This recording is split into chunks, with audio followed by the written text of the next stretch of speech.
Hello everyone, I hope you all are doing good. और आपकी जो स्टॉक मार्केट की जर्नी है वो काफ़ी इंटरेस्टिंग अच्छी जा रही होगी और आप अच्छे पैसे कमा रहे होंगे। And all the best to all of you for your stock market journey.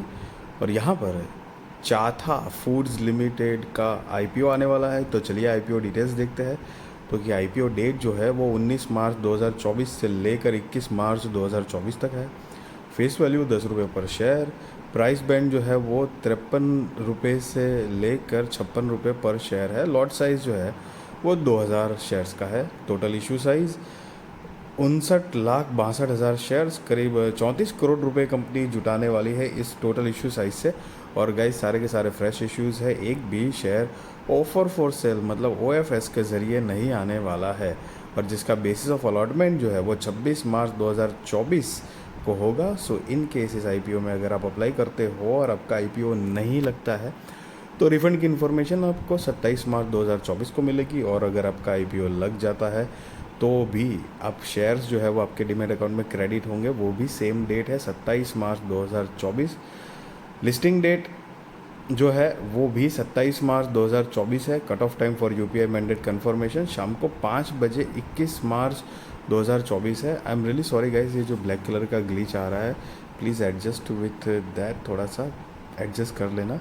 But आपको इन्फॉर्मेशन में मतलब पढ़ने में कोई दिक्कत ना आएगी, वैसे मैक्सिमम ट्राई करूँगा मैं।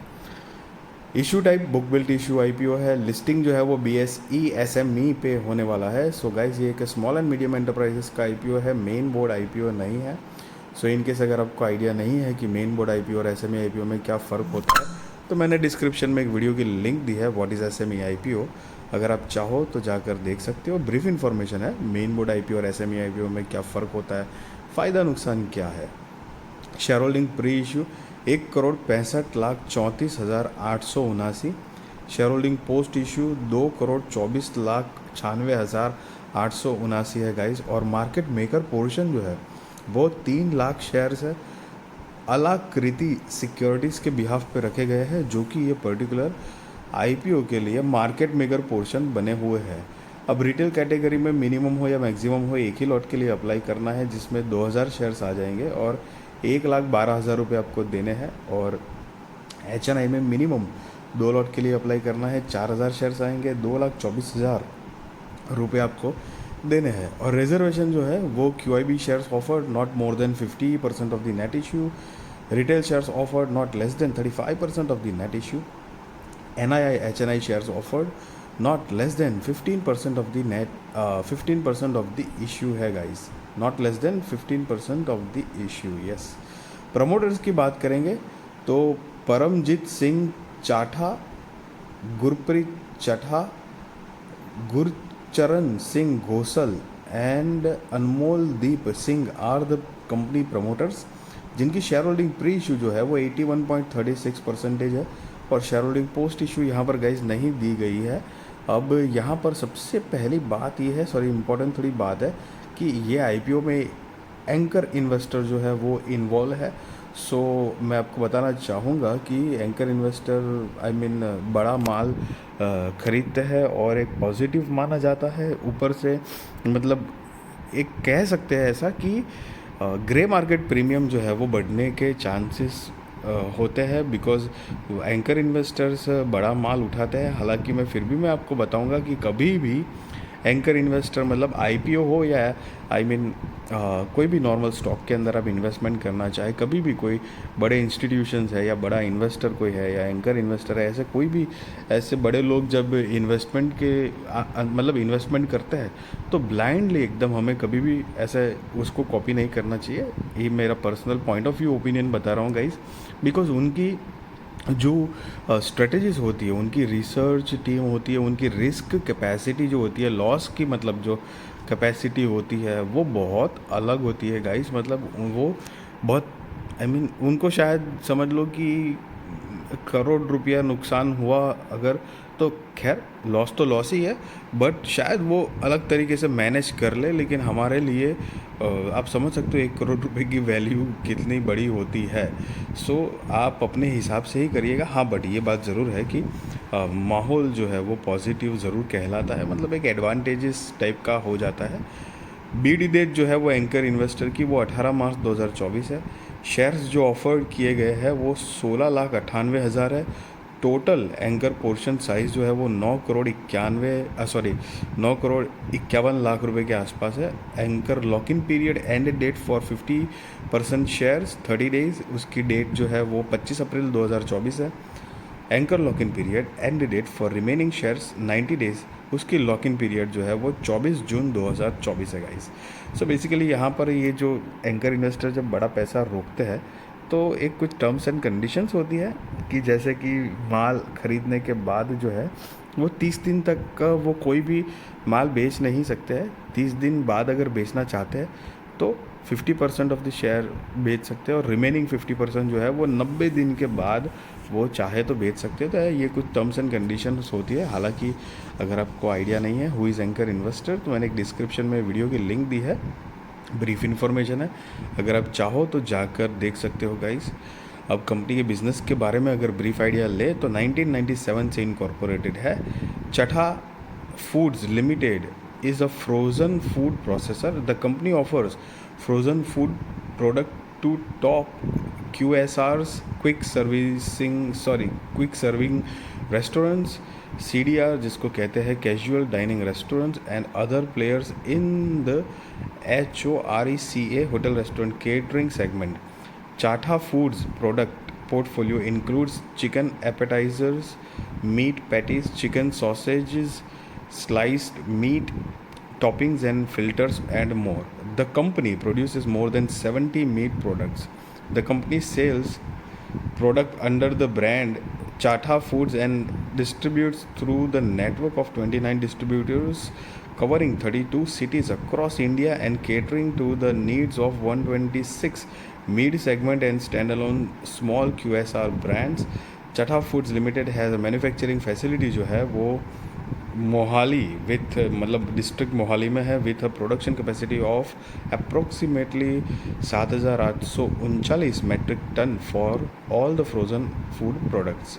The company is serving top QSRs, CDRs and other players in the hotel restaurant catering segment like Domino's and Subway's India franchisee, cafe coffee day, work express etcetera.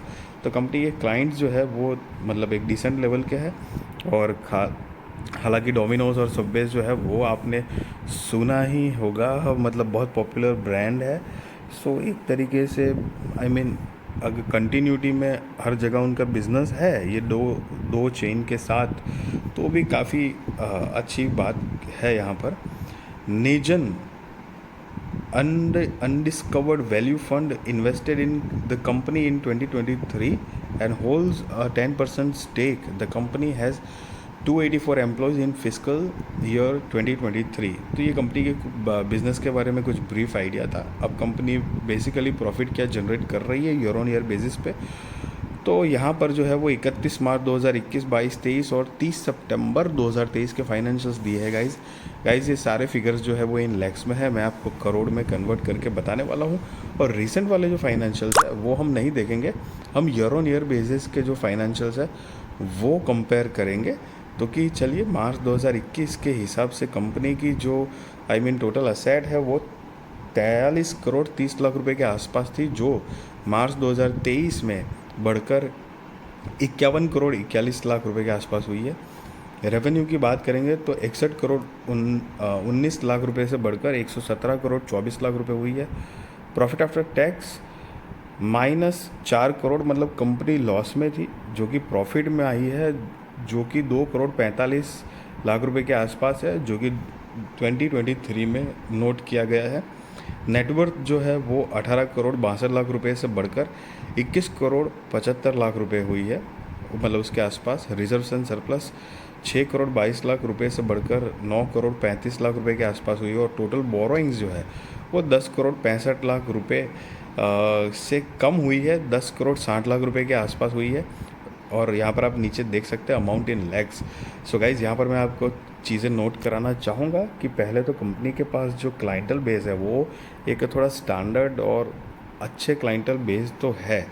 दूसरी बात कि कंपनी ने वक्त के साथ जो है वो अपनी बोरिंग्स करी है, तो ये एक काफ़ी अच्छी बात है. साथ में आप देख सकते हो 21 में कंपनी जो है वो 4 करोड़ रुपए के घाटे में थी। हालांकि कंपनी तो सेल्स तो जनरेट कर रही थी, बट एक्सपेंसेस में कंपनी के पैसे चले जा रहे थे, लेकिन वहाँ से भी कंपनी प्रॉफिटेबल हुई है। तो और ऊपर से एंकर इन्वेस्टर्स भी है, तो काफ़ी सारे ऐसे प्लस पॉइंट है आज की तारीख में कंपनी के पास।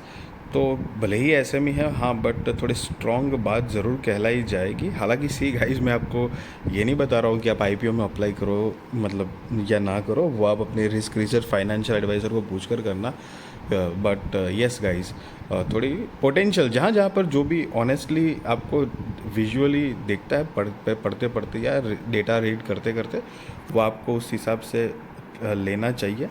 और कंपनी की मार्केट कैपिटलाइजेशन की बात करेंगे तो 125 करोड़ रुपए के आसपास की है, मतलब मोटा मोटी 126 करोड़ रुपए के आसपास आप कह सकते हो। और ईपीएस जो है वो प्री आईपीओ 1.48, पोस्ट आईपीओ 3.03 है। पीईएक्स प्री आईपीओ 37.76 है और पोस्ट आईपीओ 18.47 है। आरओई की बात करें तो 14.54%, ROCE 14.81%, debt to equity 0.39, RONW 14.54%, PBV price to book value 3.68 है और पैट मार्जिन जो है वो 4.82% है। और गाइज यहाँ पर ये जो राइट साइड में आप नोट देख रहे हो, वो बेसिकली उन्होंने EPS जो है वो प्री आईपीओ और पोस्ट आईपीओ कैसे कैलकुलेट किया गया है उसके बारे में बताया है। तो आप चाहो तो गाइस पॉज करके पढ़ सकते हो। अब कंपनी की जो ऑब्जेक्ट ऑफ इशू है, मतलब आईपीओ लाने के रीजंस जो है, तो उसमें कंपनी ने मेजरली यहाँ पर 2 रीजंस दी है, तो कि setting up the proposed manufacturing unit और दूसरा जो है वो जनरल कॉरपोरेट पर्पस। तो बेसिकली ये 2 मेजर रीजंस यहाँ पर कंपनी ने दिए हैं गाइस। सो ये आईपीओ में मतलब इंटरेस्टिंग पॉइंट्स है, मतलब थोड़े एडवांटेजेस पॉइंट कह सकते हैं, क्योंकि कंपनी ने बोरिंग्स कम कर रही है, साथ में लॉस से प्रॉफिट मेकिंग कंपनी बन रही है, रेवेन्यू भी बढ़ रहा है, प्लस कंपनी की मार्केट कैपिटलाइजेशन भी एक एसएमई के हिसाब से डिसेंट कहलाई जा सकती है। दूसरी बात कि एंकर इन्वेस्टर इन्वॉल्व है कंपनी के अंदर, तो काफ़ी सारे ऐसे प्लस पॉइंट ज़रूर कह सकेंगे। हालांकि याद रहे कि एसएमई कंपनी है, तो कंपनी के ऊपर बिज़नेस जो है वो बिज़नेस के ऊपर सबसे बड़ा दारोमदार होता है। हालांकि क्लाइंटल बेस भी कंपनी का अच्छा है। और दूसरी बात कि काफ़ी सारे आईपीओज़ आ रहे हैं, तो आप देख रहे होंगे काफ़ी सारे आईपीओज़ में लिस्टिंग गेन जो है वो मिल रहे हैं। मतलब कुछ फ्लॉप हो रहे हैं, लेकिन मतलब काफ़ी सारे हैं जिसमें लिस्टिंग गेन आजकल मिल रहे हैं गाइस। तो ऐसी काफ़ी सारी चीज़ें हैं। हालांकि स्टिल मैं कोई आपको मतलब बाय और सेल रिकमेंडेशन नहीं दे रहा हूँ, आईपीओ में अप्लाई करो वो भी मैं नहीं बता रहा हूँ आपको। See guys, be responsible trader, be responsible investor, value your money, and I wish you all the best कि आपकी स्टॉक मार्केट की जो जर्नी है, चाहे वो इन्वेस्टमेंट हो या ट्रेडिंग हो, वो सक्सेसफुल रहे, आप अच्छे पैसे कमाओ। एंड यस गाइज, अगर वीडियो अच्छी लगी तो ज़रूर लाइक शेयर सब्सक्राइब करिए। आपके सारे कॉन्टैक्ट के साथ भी मेरी वीडियो मेरी चैनल शेयर करिए, ताकि उनकी भी स्टॉक मार्केट की जर्नी और भी ज़्यादा कॉन्फिडेंट, सक्सेसफुल और अवेयर हो पाए guys. Thank you so much for watching this video.